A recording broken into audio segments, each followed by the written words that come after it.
You think you know Freddy Fazbear? This story I'm about to tell you is before the bite of 87. Before the legends, before anyone survived the night. This is the very first Fazbear location. And tonight, the guards are not alone. The sign outside flickered as the clock hit 12:01 a.m. John noticed it first. He always did. Stuff like burned out bulbs, loose wires, and sounds that didn't even belong. He leaned back in the security chair and nudged Emma gently with his elbow. "Hey, babe, the sign's acting up again," he said. Emma smiled, eyes still on the grainy monitor. "Oh, that frickin' sign's been acting up since we were in high school." That was true, so was the fact that neither of them should have been here this late. They were alone in Fredbear's family diner, the very first of its kind. Small, quiet, but too quiet.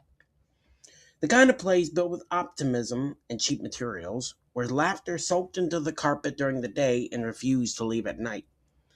The camera feed buzzed softly, one angle, the stage.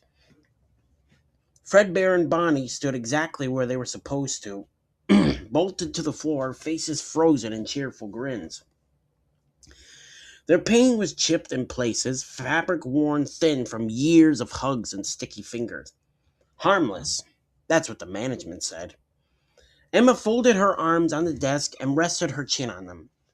"I still can't believe we're guards." "I still can't believe this counts as a job." She glanced at him, her smile softer now. They'd been friends forever. The dating thing was new to them. New enough that neither of them said it out loud yet, but old enough that sitting this close felt natural. Comfortable. The phone on the desk crackled. They both froze. John reached for it slowly. "Manager's line," he muttered, lifting the receiver. "Hello?" Static, then silence. He set it back down. Probably the wiring again." Emma nodded, but her eyes stayed on the monitor. Minutes passed, maybe more. Time moved weird at night. John flipped through the incident logbook, mostly boring stuff. Power functions, sticky doors. One note from weeks ago caught his eye.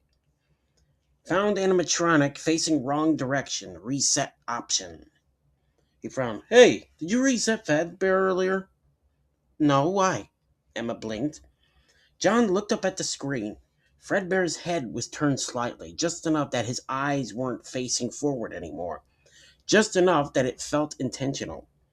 "That's new," John said. Emma leaned closer to the monitor. "He wasn't like that before." They stared. Nothing had moved. John laughed under his breath. "Servals, old tech, probably settled." He stood up anyway. Emma's hand caught his wrist. "John?" He looked at her. She didn't look scared, just certain. "Don't go out there yet," she said quietly. Another flicker. The screen dimmed, then came back. Bonnie was facing the office now. Neither of them spoke. The air felt heavier, like the building was holding its breath. John slowly sat back down. "Okay," he said. "We log it." Emma nodded, reaching for her pen. Her hand shook just a little as she wrote, "12:47 a.m., animatronic repositioned without power." She paused, then added, "Both guards present," as if that mattered. The lights in the dining room flickered once. Then again, from somewhere beyond the office door, metal scraped softly against wood. Not loud, not aggressive. Just enough to let them know they weren't alone anymore. Well, let me know what you think of this. What you think of this series I'm working on, and if you want to hear another one. And like I always say, I will see you in the next video.